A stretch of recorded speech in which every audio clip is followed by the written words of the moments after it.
Hello, Internet. We have a gigabyte that came with no thermal paste that's broken, and the guy said something knocked off. So I powered it on. My motherboard told me to go take a hike, and then basically my motherboard gave me six beeps that are not memory related beeps. They are usually BIOS related beeps. And so the very first thing I looked at was the BIOS chip because the guy said something got knocked off. I thought to myself that maybe the BIOS switch got knocked off, but the BIOS switch isn't even there from the factory. So I looked at the BIOS chip and I can't find it.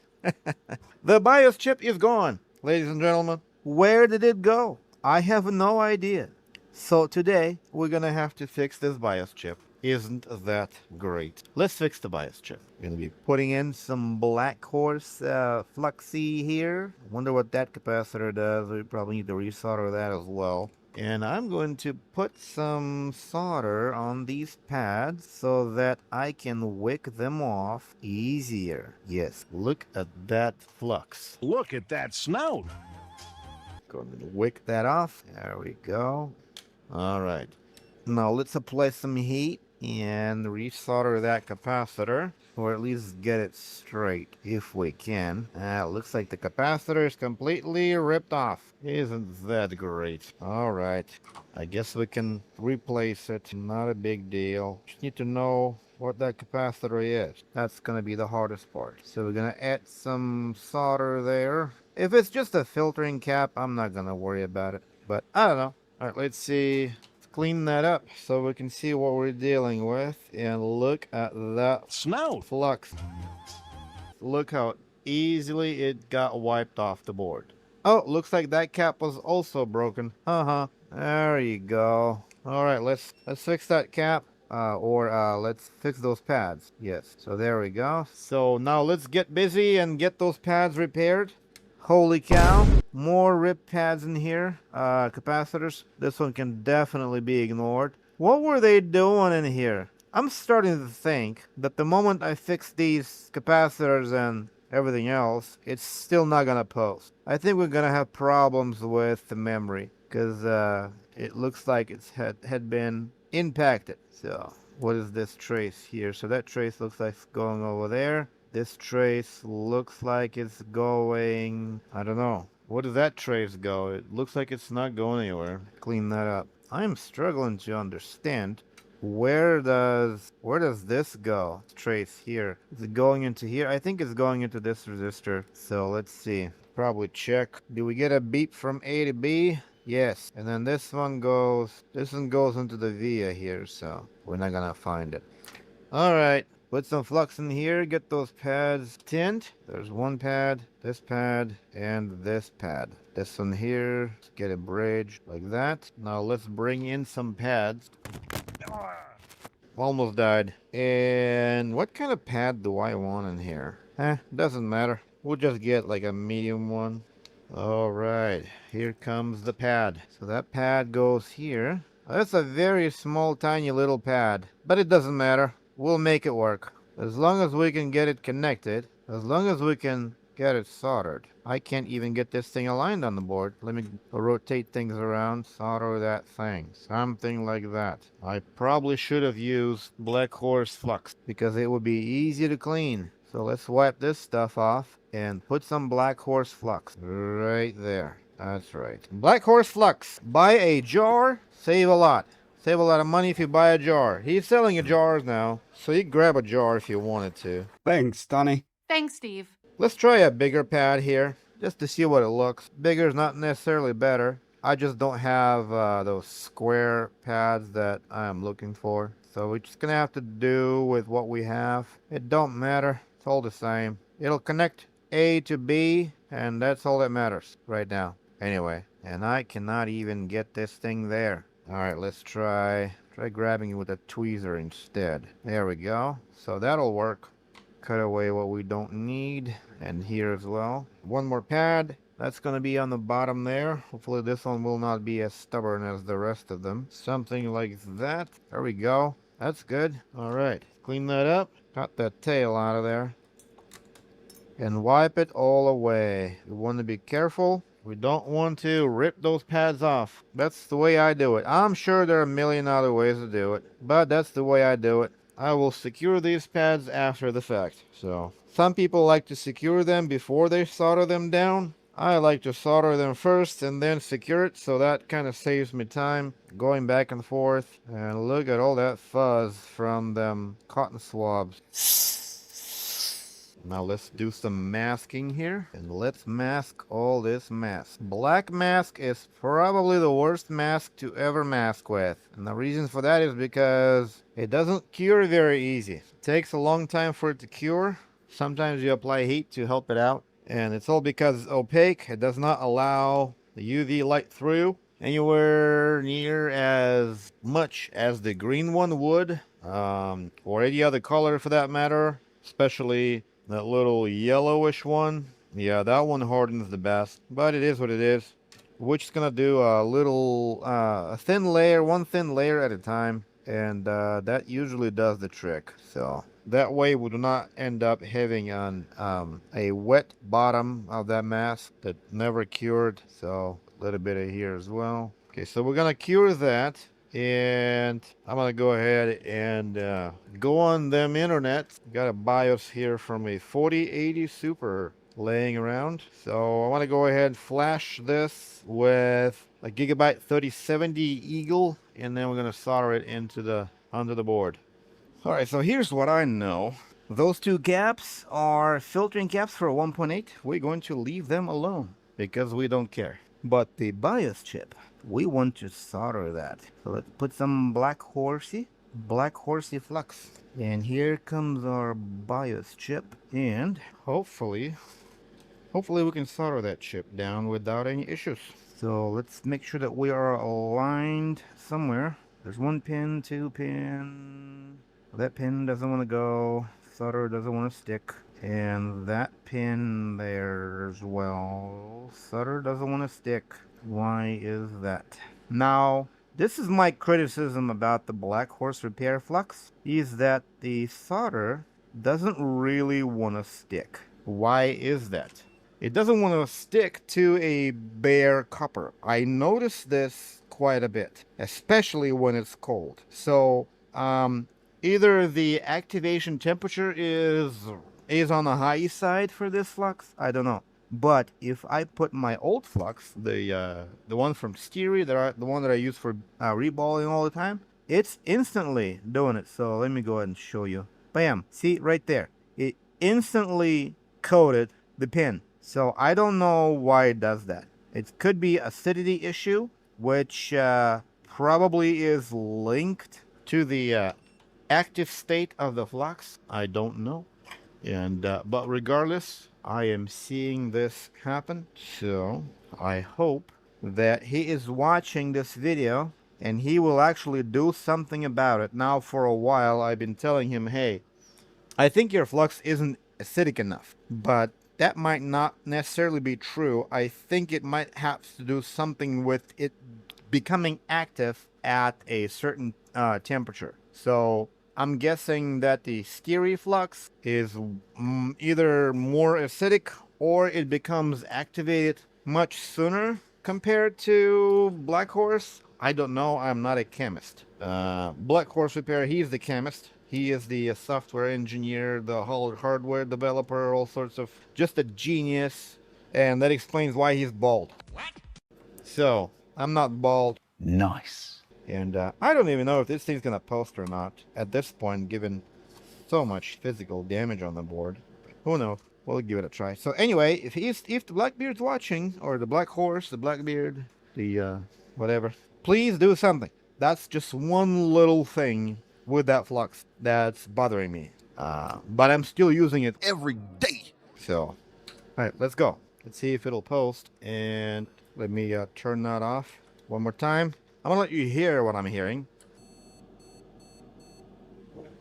So that's the beeping that I'm hearing. I'm gonna have to look around the board some more, see what else is knocked off, because I'm guessing that was just the tip of the iceberg with that BIOS chip. Something else is broken. Who knows? Right, I don't think I saw anything knocked off, so let's go and power this thing on, make sure that everything is working. We might even have... I don't think we're gonna have any voltages missing, though we might be missing PEX. I don't know. So what do we have? So that's PEX, okay? That's memory. Memory's good. That's 5. 12. Wait, what? Why? I was reading short for just a second. Weird. Whatever. Just gonna let that slide. So... I don't think we have a short. So let's go and check for voltages. Do we have memory? Yes. So that's 5. That's 1.8. And the PEX. So we have everything. And we still have 6 beeps. Do we have the core? Yes. So we got the core. Okay. I'm pretty sure that the BIOS is correct. What I'm not sure about is what does it look like under the core. Giving the record of an impact, I'm gonna go straight into the reball of this thing. And I'm starting to think that the core is either the board or the core got hit, and it's simply no longer connected to the board in certain areas near the BIOS chip. So I don't know. Not only that, we got this scratch on the core. You can probably see it, yeah. This little line here, whatever that is. So for all I know, it could be a busted core, but I won't know until I lift it and see what's under there. So let's do that, and hopefully we'll get this thing working today.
right, here we go. I did not see any ripped pads anywhere, so not sure what was going on. I'm guessing there were still cracked solder joints. I don't know.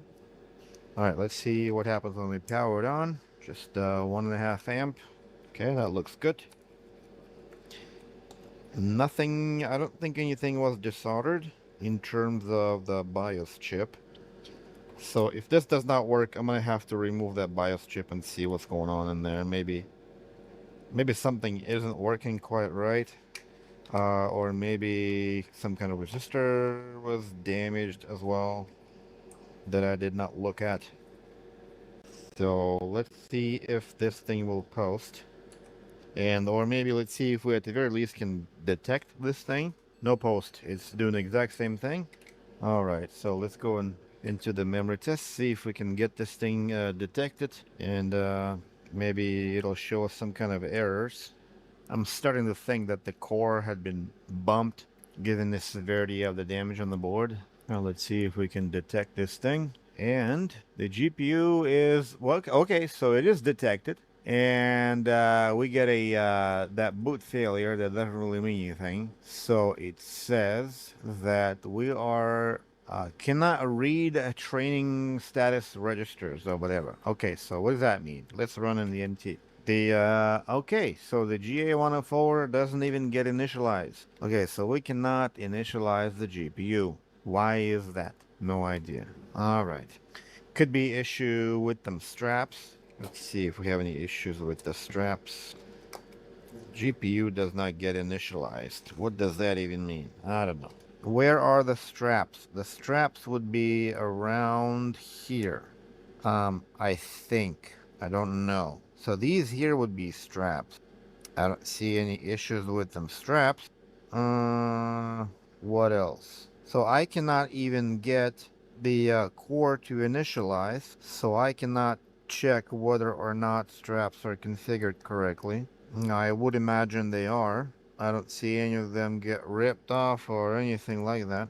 And we have all of the voltages, so I don't know what else could be wrong with this thing other than the core itself. Why does it not want to initialize the GPU? Is the did the crystal oscillator get damaged? Yep, we got our 27 megahertz on this pin here. So what else could possibly go wrong here? Even if the I don't think if the BIOS was kind of makes me wonder if this trace is actually damaged. The chip is soldered correctly, so I'm gonna go ahead and remove the chip and check, see if the pads that we soldered actually go somewhere. Because I'm starting to think that they may not be either soldered properly or something. I don't know. Alright, so the solder looks okay. Unless something else is damaged somewhere that I cannot see. Or one of the components is damaged. Or we actually have a trace damage. I don't know. Alright, so what is this? This goes into here. I think that goes in here. Yeah, so we do have connection here and there. Don't know what this is. I don't think anything should be here. So this one is definitely connected. Okay, so that one is going into here. Yeah, so everything is, it looks like everything is connected, so I don't know. Any other reason why it would do things that it does other than the busted core? The last thing I could think of would be the BIOS is has a little bit too much capacity, possibly causing issues with the core not being able to sort of support it or whatnot. So I'm gonna get an older chip from some kind of an old 3060 or something, because essentially I actually do have 3070 here, yeah. So 3070s and 3060s are essentially the same. So we can probably steal that chip off of here, get it programmed, and try again. All right, so let's solder that chip back. Hopefully that works. A different brand, probably a different size too. Maybe 8 megabytes versus 16, I don't know. Not a BIOS expert. Okay, so here we go. There's that. As terrible as it may be, should be perfectly functional. There we go. I know it's ugly, but I don't care. Imagine if it was nothing but the chip. And I just spent so much time reballing this thing for nothing. But given the fact that it had an impact, the reball might not have been a bad idea after all. Who knows? Alright, let's see if it will do anything this time. I still have all my voltages, I think. Do I not have all my voltages? Okay, let's see. So there's 12 volt there, 0.8 on the core, 1 volt on the PEX. So yeah, chip did not help. Okay, so it's not the chip. What is it then? What is wrong with this thing? Why does it not want to boot? We have voltages, all the regular detection system, all the detection stuff work. I don't know.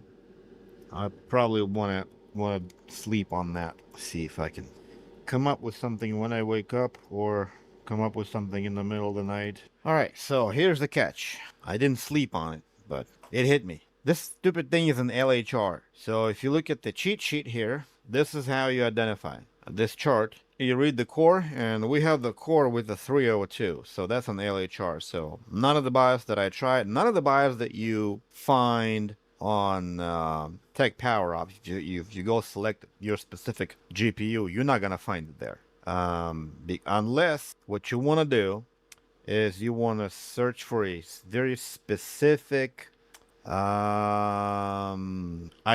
So there's a very specific device ID. So the regular one, the non-LHR, the device ID would be 2484. So basically you're looking for a BIOS that goes, basically you go on Google and you look for Gigabyte 3070 BIOS 2488. So that's going to be your LHR BIOS. Every other BIOS that you're going to find there is going to be standard one. So thanks a lot, NVIDIA, for introducing this cancer that they call LHR.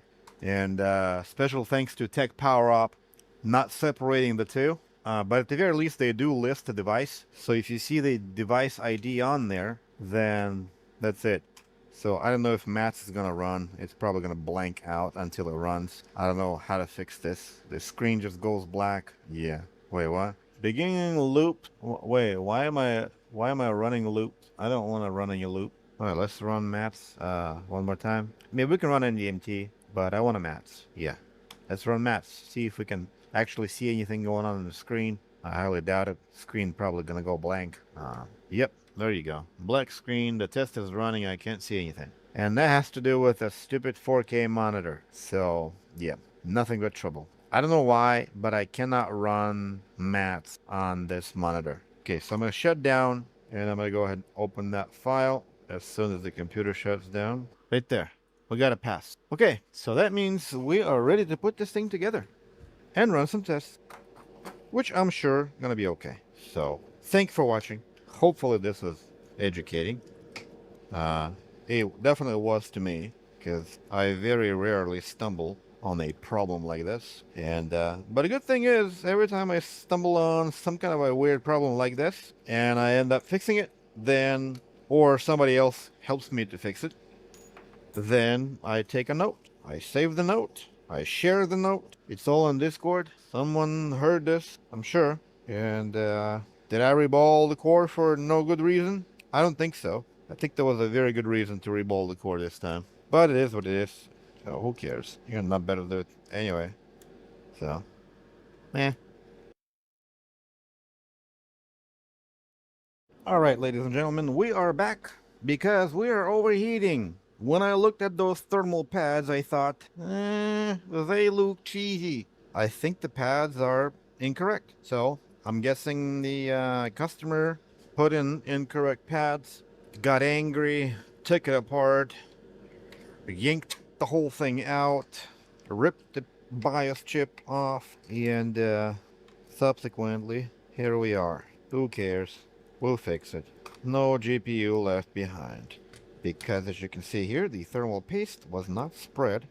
And so what kind of pads do we have? These are the blue pads of death. They measure probably 1 millimeter, and they do. Unfortunately, we do not need 1 millimeter in here. Maybe half a millimeter. How do I know? I don't know. I'm going to measure the height between this plate and the surface that actually contacts the core. So we're going to measure that. And the distance is about, I'm gonna say 1.25. So 1.25.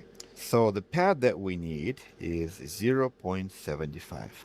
Because if we add 0.75 to 1.5, we get exactly 2 millimeters.